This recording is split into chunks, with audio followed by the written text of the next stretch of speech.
Where, right now, in your leadership, are you making it too much about you? Where are you protecting your ego? Where are you clinging to the credit? Where are you choosing comfort over courage? Where are you failing to invest in your people? Where are you subtly asking the organization to serve your identity, your needs, your desires, instead of the mission? What would change this week if you truly led as though it were not about you?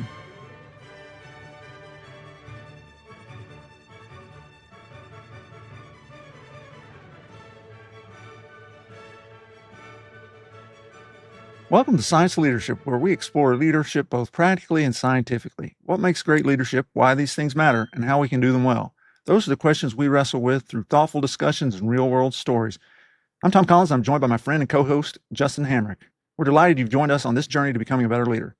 Today, we're talking about a leadership principle that sounds pretty straightforward, but it's actually incredibly demanding. The idea is, it's not about you. I mean, that sounds like something really easy to put on a bumper sticker or a t-shirt, but probably, especially in the leadership opportunity, a lot harder to actually put into practice. It really is, for a lot of reasons. I think as humans, we're prone to make it about us. And, and leadership involves us, clearly. And your judgment matters. Your decisions matter. Your example matters. But the point is that leadership ultimately isn't about your status or comfort or your ego. It's not about your need to be seen as important. It's about serving a mission worth pursuing and helping people move toward it. I think that's a huge point, and it's not that we're trying to advocate that the leader removes themselves from the situation or is absentee or anything like that. But, it's really about, it not being about the leader, but more about the mission or the purpose or where that team is going. But it's not about the leader removing themselves from the equation. Exactly, Justin. I think that's not what we mean at all. This is not, let's say, self-neglect. It's not martyrdom. It's not pretending that our well-being as leaders doesn't matter. I think sometimes when people hear this kind of concept or servant leadership or that sort of thing, they think that it's about them not mattering, and that's not true. A depleted, burnout, resentful leader is not going to be helping the mission or the team. What we mean is that the leader appropriately prioritizes, let's say, the mission and the people over our ego and our self-interest. So it's about proper ordering of the team and the leader in that team. Yeah, exactly. The leader still matters. It's just the leader's not at the center. And today we'll talk about what this principle means, why it matters so much, what the science says about humility and ego restraint, and how leaders can actually live it out.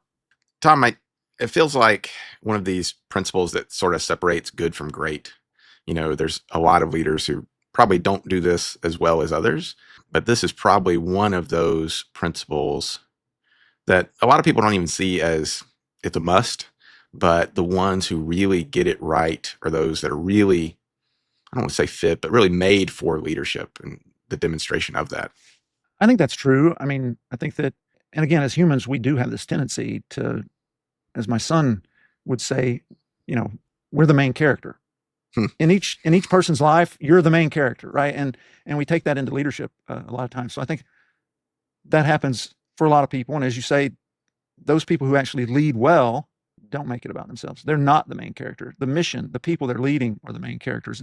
And I think that those people that want the title, the recognition, the influence, the authority, they really get tripped up on this. Leadership was never meant to be a personal spotlight. I remember Admiral Mike Rogers talked to me about this when I was doing my work and so forth, and we've talked about it since, but without a mission, there is no reason to lead. If you don't have someplace you're trying to go, something you're trying to accomplish, there's no real reason for a leader. So once the mission exists, leadership actually has an opportunity to manifest, and leadership then becomes about helping those people that you're trying to lead succeed in pursuing the success of the mission. I think that's a huge point. I think a lot of people, they're like, I want to be a leader. And you're like, but what are you leading them to? And it's not nothing. There's like the creation of the team was the mission. You're like, that's like you said, there has to be a mission. Like you think about great coaches, like they do not make it about themselves. It's not about the coach. And a lot of times in the post press conferences, they're like, well, let's talk about the team. Let's talk about what they did. Let's talk about how we accomplished that mission. But you don't need a head coach if you're not playing a game. Like you don't need a leader of a team if there's not a game to play. Well, and I think that's the real point of it, right? The mission is the point. The goal is the point. If you're not clear in that mission, vision, goal, then you're right. The leader is the mission, like the team is the mission, and that won't ever go anywhere. Yeah. One of the great temptations in leadership, I would say, is to flip that, is to make the mission, the team, the organization about the leader. We're seeing so much of that right now. I'm very intentional about trying to remain, apolitical on this podcast. But in this moment in our history, never has it been flipped more than it is right now, making it about the person at the top. And when that happens, invariably, if you look across all teams and all of history, it fails.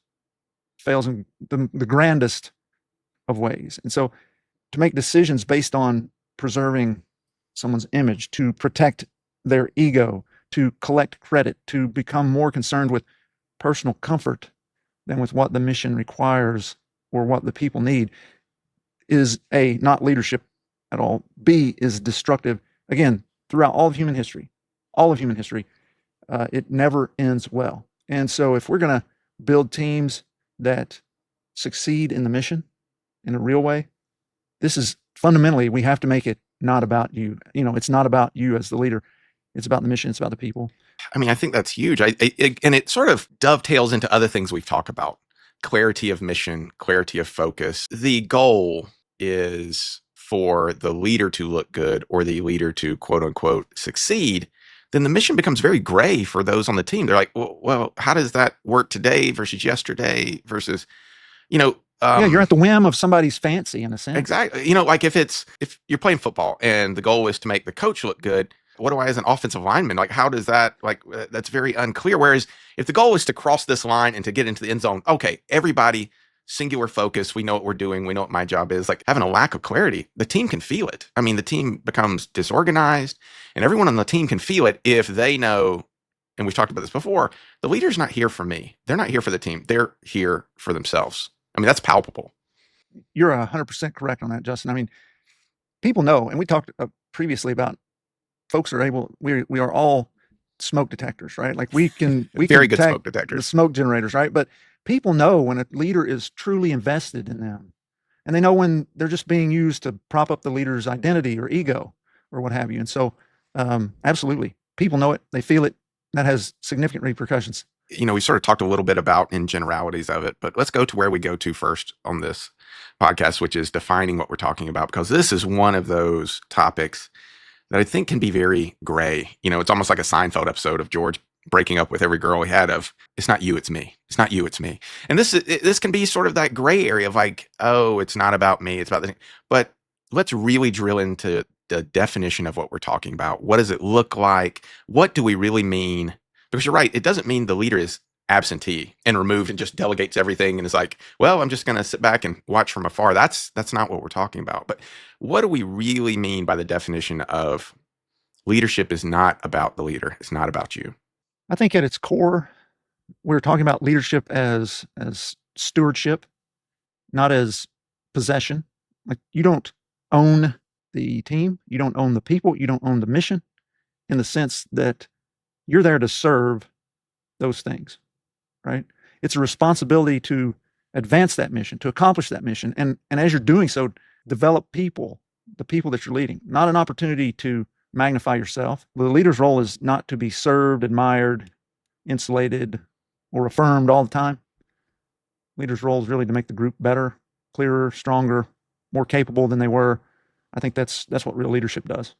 It's interesting because I think this is a contrast to things that we've talked about in the past of leaders having ownership of certain things, results, people's successes, but it's not real ownership of the team. And meaning the leader's not there for the team to serve at their whimsy and to sort of promote them, but they are in charge of and owners of the results and the motivation and the vision and all of that. So, I mean, it sounds noble, but where it really gets into practice, and we've talked about this before in one of the principles of true leaders want those they're leading to succeed more than their own success.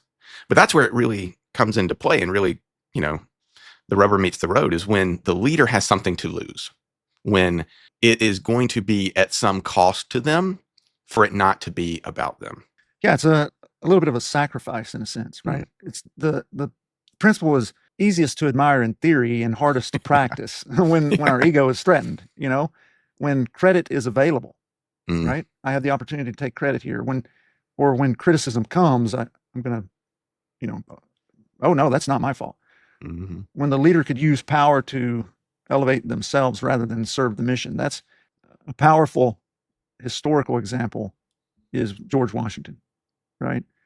If we look at George Washington and what he did, folks probably know this, right? But at the end of the Revolutionary War, Washington resigned his commission from the military before Congress in Annapolis. And that was on December 23rd, 1783. He voluntarily surrendered military power and returned to private life. When folks wanted to make him a king, Mm-hmm. when the military would have done everything or anything that he called them to do, he said, no, it's not about me. And that became one of the defining examples of leadership restraint in all of political, not only U.S. political history, but all of political history. He could have held on to that power. He could have used the prestige of that or the military influence to become an emperor. But he modeled that the cause, the mission, was bigger than a man. And I think that's such an incredible example. Let me pause here for a second and remind our listeners that my book, The 4 Stars of Leadership, is now available on Amazon, Barnes & Noble, and essentially all online outlets. It's getting rave reviews, and I'm certain you will find it not only informative, but also inspiring. So I hope you'll order your copy today. Now let's get back to this interesting conversation. That's a huge example, right? Like he was at a point that he carried enough political capital where he could have gone against the defining principles of that war to say, well, okay, maybe we didn't want a king, but maybe I'll be a better king. And he could have done that. Like he could have, been a dictator. He could have been a president without term limits. He could have been a king. Like there's a lot of things that he could have done that would have promoted himself that would have been probably in contrast to what he believed in. But his belief in the mission, which was the birth of this new nation, would have been in contrast to that. And he did a really great example of keeping mission first, which is country first, this defining principle of what this country would be founded on to his own detriment. I mean, you're right. Like he gave up this military authority. He's giving up this executive authority. He's giving up all of that. And he chose sacrificial leadership. Like I'm going to lead by actually stepping aside, not making himself at the center. Exactly. When we look back in history, his greatness was not just in bringing together a bunch of scrubs and defeating the greatest army in the world at the time. It wasn't just winning that war. It was in refusing to convert that leadership position and power into personal dominance. And as you said, he understood that if our nation was to continue and be what it could be, to be this republic that was a light on a hill, then even its most admired leader had to show restraint, had to subjugate himself to the mission. He had to demonstrate that leadership was not about enthroning self. It was about serving something far larger, far more important, far longer lasting, at least if done correctly. That's why the example still matters, right? I mean, that temptation never goes away. And I would even say the more successful you are, the more the temptation will grow. It's a reason why it's a quote for a reason, like power corrupts, absolute power corrupts absolutely. As you become more successful as a leader, as your team becomes more successful, you are then giving more, like Washington, authority, control, power. It's not like you do it once and then it goes away. You're talking about something that's always going to be in your face. And there's so many examples of how this gets done wrong in different things, in sports and politics and military, like a lot of times where it goes wrong. Yeah, you're right. I mean, that temptation doesn't go away. It doesn't go, as the more success one has, the more it really multiplies. I think now the reality is most leaders today are not going to be asked whether they will become king. They're tested in, we're tested in smaller versions of the same question though. Will you use leadership to advance the mission or to protect yourself? Will you share the credit or will you absorb it? Will you let the light shine on you? Will you develop your people or will you make sure they never outshine you? Mm-hmm. Will you listen or just perform in this certainty?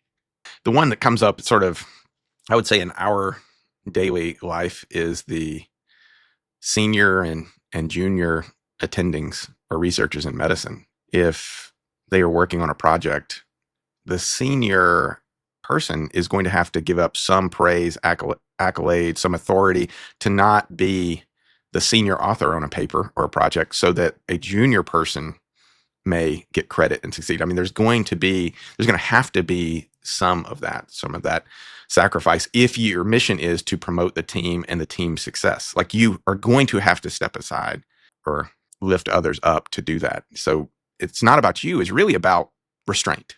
Yeah, it is. It's restraining your ego in a lot of ways, and more even than restraints. This call to, let's say, responsibility. It's not that the leader should Homer Simpson this thing back into the hedge, right? Like, you're not just disappearing, but the leader should show up with clarity and conviction and the courage to step out of the limelight. But all that should be directed toward that mission. In this sense, where you're talking about research, it's about advancing the field and the mission of advancing the people that you're leading, right? Growing those people, not feeding your own ego, not feeding your own fame and glory and success. So we've talked a little bit about what it is and sort of given some examples of how it looks, especially with Washington's sort of large example of what it means to, it's not about me, it's about the mission. But let's go to what we go to in the middle of our podcast. Let's go to the science of it. It's good. Like, everybody, oh yeah, of course you should be a servant leader. It's great to step aside. But does it matter? Like, what does the science tell us of why this is actually important? It's important because when leadership becomes about the leader, everything gets distorted. Everything is warped away from the mission toward the ego of the leader. It's about that, right? So when you start distorting everything toward that end instead of toward the true success of the mission, you think about decision making. People start making decisions because of somebody's ego, as opposed to what is the best outcome to accomplish our mission. Feedback becomes threatening instead of helpful, right? People stop giving leaders out there, listen, if your people stop giving you the feedback that you need, you'll be blind. You will not know what's really going on. And when you do that, that just puts you in the most precarious positions. So that gets distorted. People become instruments to the leader's end and ego instead of being human beings that you're trying to help grow. All the credit flows upward and all the blame or excrement flows downward. And that shifts the culture from something that's mission-centered to image-centered, to leader-centered. And once that happens, people stop bringing their best. They become guarded. They know that everything's about the leader. I'm just a cog in a wheel to get thrown under the bus whenever something goes sideways because of the leader. It's all focused on the leader as opposed to achieving the correct end. So when it goes sideways, they know they're going to get thrown under the bus. They become cynical and they disengage. And when they disengage, then accomplishing the mission is nigh impossible. As I'm listening to you talk about that, it almost sounds like a culture shift. Like this, we're not about mission, we're about self, we're about... I thought you were going to stop it. Sounds like a cult. It is, in a sense, cult of personality. I mean, it's right? It's not unlike that. That wasn't where I was going, but I mean, that's a good example. That's not about a point where you sort of lose the mission to the man. And that happens in a lot of organizations. I mean, and what's like many losses of culture, or I like to say losing a locker room, it's not something that happens like that. It's something that is this creep, this sort of erosion. That's where I was going with what you were saying. It seems like it's this thing you have to always protect against because it's probably not something that just pops up in your face, but this slow sort of erosion of the culture of your team. Yeah, absolutely. I think you're exactly right. And I think, one of the things that we have to do as leaders to prevent that is to have those sentinels, those people Mm, beside us who say, hey, you know, are you making this about you? Right. I mean, you're right. It doesn't arrive with trumpets and, flags with a dramatic announcement. It's this slow, often imperceptible change in patterns, and it may be that the leader needs to be the smartest person in the room, or mm. always needs visible credit, or needs people to sit at the table and tell them how great they are, or whatever it may be. Never admits mistakes, wants loyalty, but does not invest deeply in the development of others, treats disagreement instead of being a way to improve decision making as disloyalty. Hmm. Over time, the whole environment gets smaller, the air gets sucked out of it. It becomes this conditioned response in a fearful place where people not only are withholding, even if they wanted to, they're not capable of performing at their optimum. You mentioned it before, that sort of a leader being blind. If they have a team that is fearful of bringing up their own sights and visions and things that they're seeing and issues, then the leader becomes sort of singularly focused. The only thing they see is their sort of own perspective. And that can really damage a team, because then you're right. You don't have a team. You've got tools around you that you're trying to use. But like every team, if it's just one person, you're never going to be as strong as the support of many people. So it's not just hurting relationships. They're actually damaging the culture and the vision of the team, and ultimately damaging the ability of the team to accomplish that mission. You're exactly right. And on the positive, let's say on the positive side of this, a leader who understands that reality, that it's not about them, creates a totally different environment, a totally different culture. They make it safer to learn, safer to contribute, safer to tell the truth, safer to grow. Because if you're growing, but it's all about your leader, then you're a threat, right? And so you actually don't invest in your own growth. Whereas if you know that the leader, that it's not about them, then your growth is not threatening to them, right? An example of somebody from, at least from the business world, that was good about this, that was positive in this regard, was Ken Chenault, who was the longtime CEO of American Express. He led one of the world's most prominent financial service companies for nearly 2 decades. And part of what made his leadership notable was not just business performance, but it was his emphasis on developing people, Hmm. building something that was bigger than one leader. He's spoken about, judging leaders not simply by what they personally achieve, but by the success of the people they lead and help grow. Frankly, I think there should be no judgment of leaders by what they personally achieve. I think if it's based on what they personally achieve, that should be taken off the table. But that's such a different orientation from ego-centered leadership. It says the leader's legacy is not personal applause. It's whether other people become stronger, better, more capable because that leader existed, because that leader was present in the moments to help them grow toward achieving that mission. I think that's a huge distinguishing feature of a great leader. And certainly has, I think of a lot of examples of sort of coaches. Like the great coaches will take a talented player and make them great. And it's really that shift on how impressive am I as a leader, how impressive am I as a coach, to what effect am I having on the people around me? Am I making them better?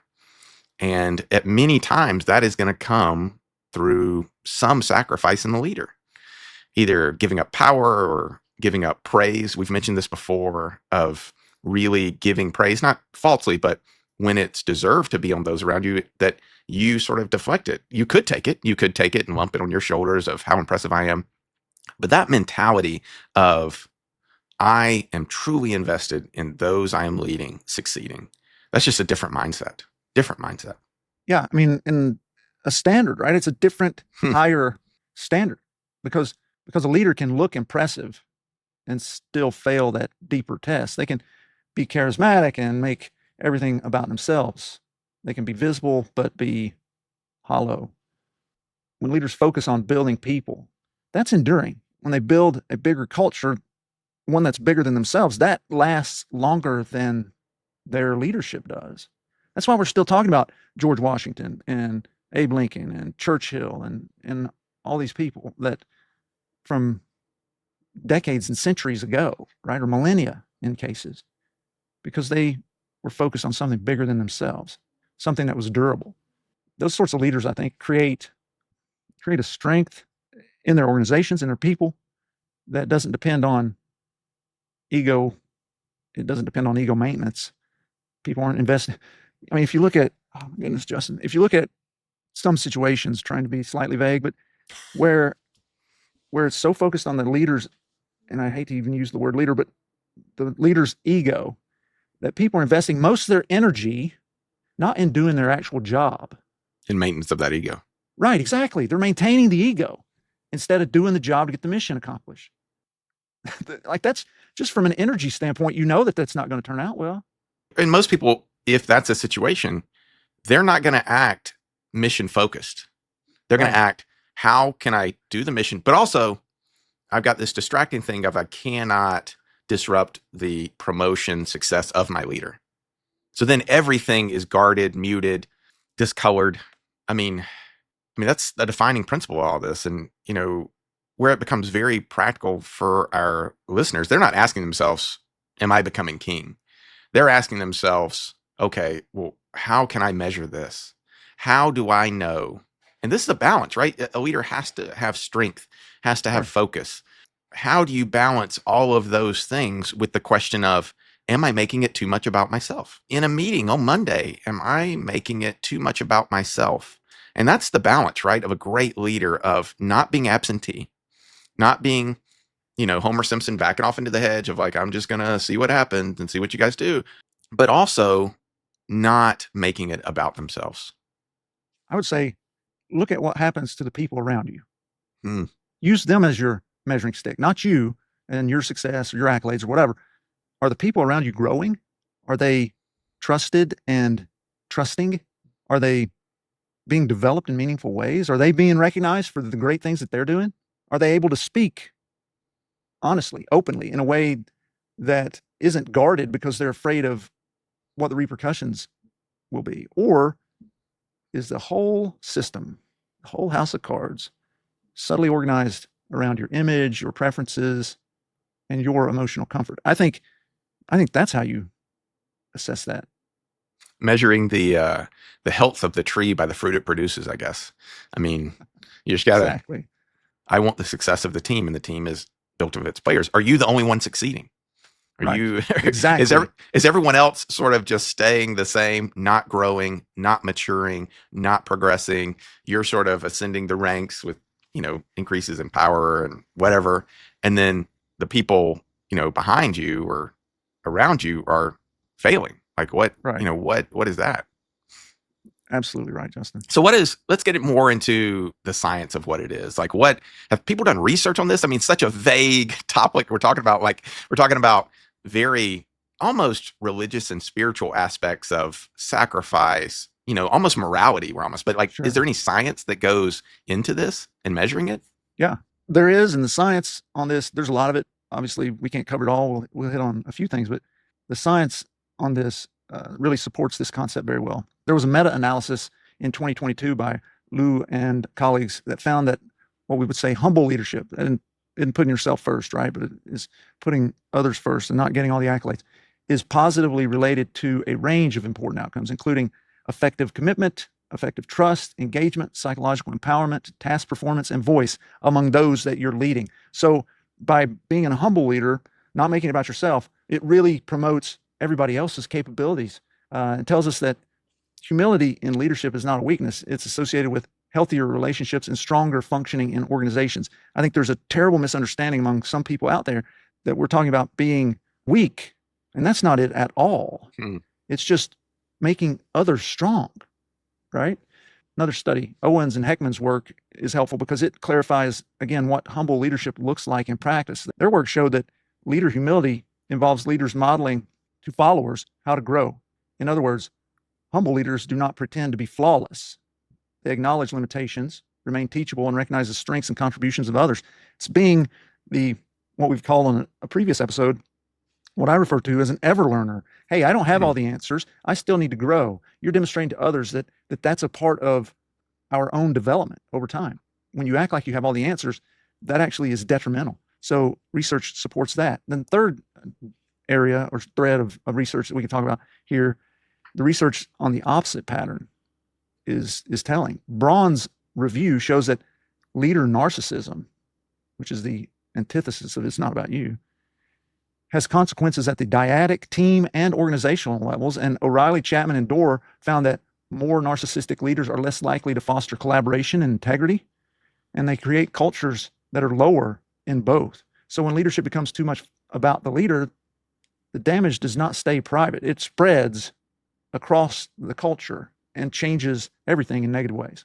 I mean, the science seems pretty clear about it. I really want to revisit sort of what you mentioned, that what we're not talking about is weakness. Because I think when a lot of people think about strong, capable leaders, they think about Washington, they think about Patton, they think about these sort of military leaders. And what is sort of remembered, I guess, is strength. But weakness is not what we're talking about. Humility is not merely a moral nicety, but it helps to strengthen the team. It shapes trust, development, collaboration, and the culture of the team. It's that foundation of the team. I think when a lot of people hear about sacrifice and the leader sort of, not being, the all consumer of team power, I think they're going to think weakness. But what happens is if you don't do it, if you don't help promote those on your team, the team will actually be weak, and everything you're hoping to achieve will become weak. And it's obviously, I mean, you've already given us a couple examples, but it can become organizationally destructive. Absolutely. I'm trying to think if there's anything that's more corrosive when the leader makes it about themselves. For the life of me, in this moment at least, I can't think of anything. Well, so many things sort of stem from it, right? Like we're talking about one thing, but everything else, and almost every other episode we've talked about it, would stem from this. Things that we said are important: caring about your team, promotion of the team, praise, giving praise, failure of character, right? Because exactly, like all these things. Yeah. It's hard to imagine anything would be more destructive than this one point, just because of all the roots of all these other characteristics that we've been talking about in other episodes that are so important because they would be affected. Yeah. It just corrodes everything. And again, it's this idea that we're talking about isn't weakness. It's the idea of strength under control. There's nothing stronger than to give away power.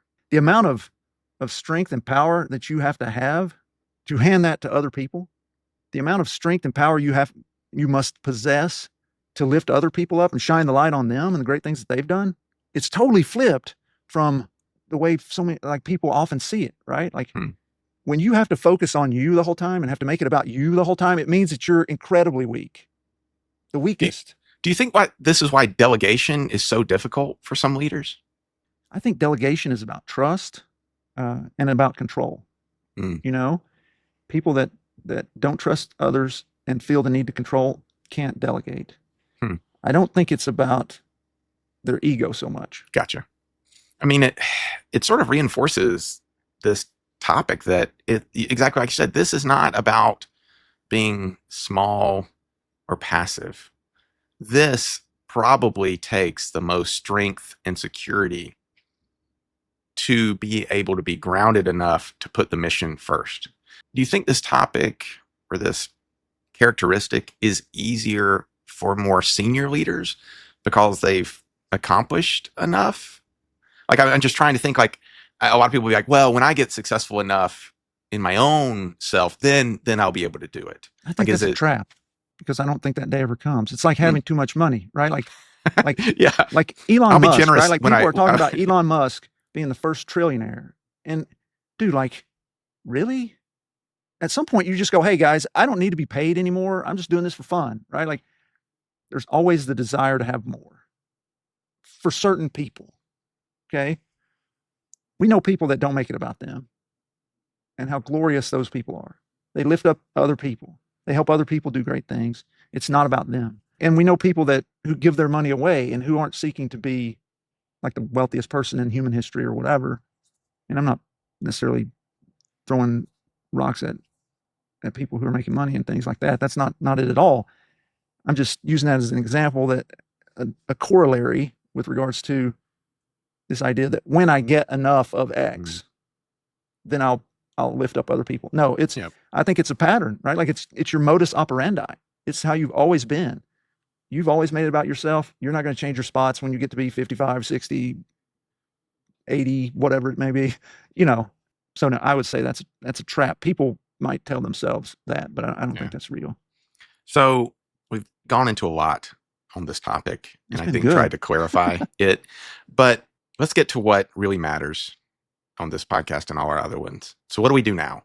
Like, this is obviously a little more of a nebulous topic sometimes than others, maybe a little unclear about writing down a to-do list of how to do this. But for our listeners that are like, okay, well, I've got a meeting on Monday. I want to be different. I want to be more about the team and less about myself. How do we do it? How do we go forward and start to change this mentality and culture tomorrow? Yeah, I think there are 5 practical moves that you could use. First, test your motives regularly. And I mentioned earlier, have people at your side who you allow to speak into yourself, to say, hey, what's driving this, right? Like, give you feedback. But as leaders, we need to ask ourselves, why am I making this decision? Is this truly for the best outcome for the mission and the people, or is it some part of me trying to protect my status, my comfort, my control, my image?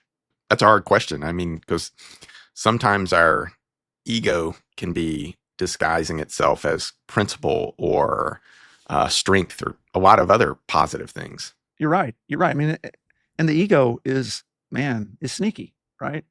But that's why we need motive checking.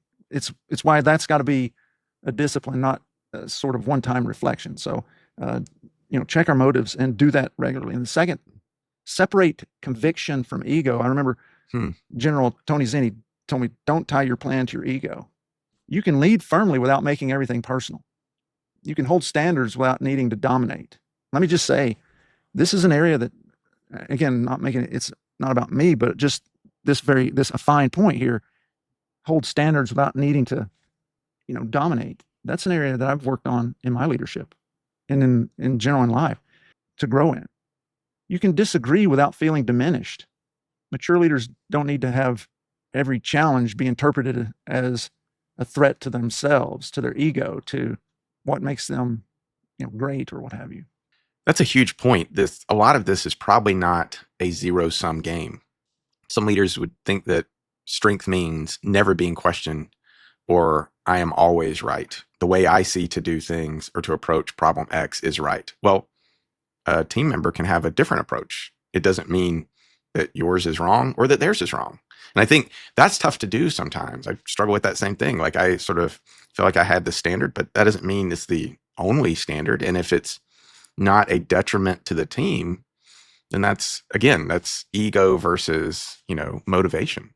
Yeah. I mean, it's the idea that, again, somehow we're diminished if somebody else has a different view. And this can be hard in medicine, right? Because we're trained in a certain mindset, and wherever we trained, that's the way you did it. And that may work, but there may be other options. There may be other ways, that will work also. And we just may not be aware of those. And so just because you're right doesn't mean that they're not right, even though they have a different perspective. Also, just because they're wrong, it doesn't mean you're right, right? You can both be wrong too. So I think that that's a really important point that we need to think about. I think that, with this idea of, hit on it earlier, this idea of strength, and if you're wrong, somehow your strength is diminished. But the real strength is being secure enough to be challenged and to sort of admit it earlier, or said earlier, admit your error and still be able to move the group, the team forward to accomplish the mission. I think that's a tremendous thing. I think, honestly, if we all just, the folks that are listening could just do that, if we had to pick one thing, right? That one thing, that probably wouldn't have the biggest impact across the board. But we got 5, so let me hit on the third one. And we talked about this in a previous episode dedicated to this principle exactly, but it's give the credit and take the blame. Be responsible for the outcome. When things go well, shine the light on the other people. Name those people. Celebrate their contributions. When things go badly, don't start with how do I defend myself? Own it. Own your part. Take responsibility. Followers trust those leaders who don't hoard all the glory and outsource all the blame. I mean, that's almost the canary in the coal mine for this. Like, that's a great measuring stick. If you wanted to ask yourself, how am I doing this? How many times are you giving other people praise and shining the light on them? And how many times are you blaming them when something doesn't go right? That's that's one of the things that's just, it's huge for this topic. Really is. The fourth one, make the development of your people a central leadership task. Don't just use people to accomplish the work to your ends. Help them become better because they did the work with you. Coach them, stretch them, encourage them, tell them the truth, open doors for them, prepare them for responsibility so that they can do great and greater things. I mean, that gets to one of the huge points, right? Your success as a leader is not about what you have achieved. It's about those you're leading. How well have you led them? And leading people is ensuring their success, the team's success. All of that sort of goes into it. Like, this isn't an individual sport. I mean, it's kind of silly to say, but leadership is, by definition, you are leading people. Where are they going? Right? Not where are you going? You're not out in the wilderness with your own compass, just trying to find your way home. Like, you are leading a group. Where is that team going? And if you're like, oh, they're way behind me, they'll make it. I'm just holding up my own Olympic torch, walking. They can see my light shining and they'll just follow. Yeah, you're 100% correct. That is, again, that should be a fundamental metric of leadership success. Not you, the team. Did they accomplish the mission? Are they better because you existed and had an impact in their lives? Fifth thing, practice healthy self-care without making yourself the center. And this is, I think there's some nuance here that we got to hit on. It's not about you doesn't mean you neglect sleep or family, emotional health, spiritual life. It doesn't mean endless self-sacrifice until you collapse, making yourself a martyr, things of that nature. The point isn't self-erasure, but it's rightly ordered leadership. Take care of yourself so that you can serve well and take care of other people.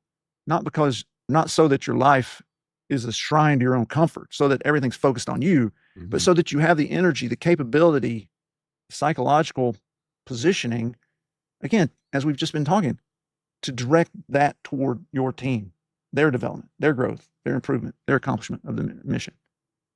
I mean, I think that's a huge distinction. We are not asking people to be the Dalai Lama or the Mother Teresa in this self-denial. Like, we were talking about who does this well. I think it's the people who are really getting their bucket filled, their motivation, their accomplishments are the accomplishments of the team. When one of their team members succeeds, they're not feeling that, oh, I'm just sacrificing, I'm just taking away from it. That helps them stay motivated. And it, I think, goes back a little bit to what you'd mentioned earlier, this sort of, constant education mindset. I'm not coming in knowing everything. I am looking to grow myself and learn. And how do I do that? The team growing, the team teaching the leader, the team. And I think you can't do this topic as viewing of, I'm just sacrificing, I'm going to be fasting myself. That will eventually collapse. But to look at it as, this is how I'm going to succeed as a leader. This is what's going to fill my bucket, is having those I'm mentoring, those I'm leading succeed. I think that's so much more lasting, right? It's so much more powerful. It's so much more valuable and important and fulfilling, because again, it gets that whole idea of if it's all about you, if you're just always trying to gather all the goodies to yourself, you're never going to be filled, right? Like there's always going to be more. I need more. I need this, as opposed to making it about others and helping them grow and do great things and the team accomplish its mission. It's just a totally different thing. And I think that's so important. But again, total self-denial is not something that we're advocating, and it's certainly not anything that's sustainable or wise. we have to work to make sure that we are being restored so that we can pour into other people. The question is whether that self-care is serving the mission and the people, or whether everything else is being warped around the leader's preferences. I think that's a huge point. Is it's not the question of, do I matter at all? What am I sacrificing? But really the question we want to ask ourselves each time is, am I positioning myself correctly in relation to the mission and the team? It's not removal. We're not asking for complete self-denial and sacrifice, but how am I as a leader helping the team? Am I positioning myself correctly so the team and the mission are succeeding? And that's a tough thing to do. You're exactly right, but I think that's a really important question that we've got to ask. Let's leave our listeners with one final nugget. When they come this week to the next fork in the road where they can go one way or another, what is the litmus test going to be of how they make it not about them, but more about the team and the vision and the mission? What's the litmus test that they can use? I would say there are questions that you got to ask yourself constantly. Some of those would be, where right now in your leadership are you making it too much about you? Where are you protecting your ego? Where are you clinging to the credit? Where are you choosing comfort over courage? Where are you failing to invest in your people? Where are you subtly asking the organization to serve your identity, your needs, your desires instead of the mission? And then other question would be, what would change this week if you truly led as though it were not about you? That's a great question. And again, I don't expect anybody, including myself, to just throw a switch tomorrow and be, an amazing historical example of a servant leader. But I do think if you're asking any of these questions every time a decision comes up, there will be, just like we said, there's an erosion the bad way and sort of a culture shift the bad way. There can be the opposite. There can be a building of a foundation of, it's about the team. It's about their success. And just like the team notices poor behavior, they will notice strong leadership characteristics. Absolutely. And great leadership, I should say, requires the honesty to answer, for those questions that I listed off. Because until leaders can become, capable of confronting that self-centered tendency, they will never fully become the kind of leader their people and their mission need. Thank you for joining us on this episode of Science of Leadership. We hope today's discussion has inspired you and given you valuable insights to help you become a better leader. Remember, leadership is about helping those we lead do great things. It's a journey of continual growth and learning. When we embrace that journey with curiosity, courage, and humility, we can confront challenges, overcome barriers, and foster environments where everyone can succeed. If you enjoyed today's episode, be sure to follow or subscribe, leave a comment, and share the episode with those who are passionate about leadership. Till next week, keep leading with character, confidence, caring, and communication. This is Tom Collins. Let's keep growing.